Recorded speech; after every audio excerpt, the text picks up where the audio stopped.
ভক্তি অভিমানী উপাখ্যান কানো গুণনিধি।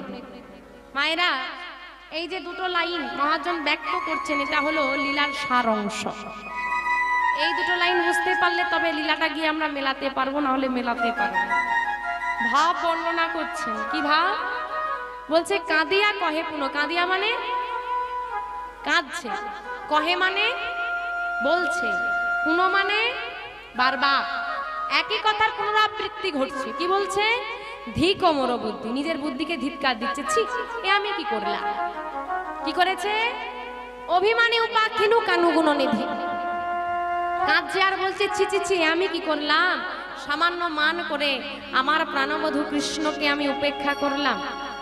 বলুন দেখি কথাটা কার কথা? কার কথা? রাধারানীর কথা। বাহ! আচ্ছা, রাধারানীর কথা বলছে কে? গৌর হরি। আপনি বলুন তো।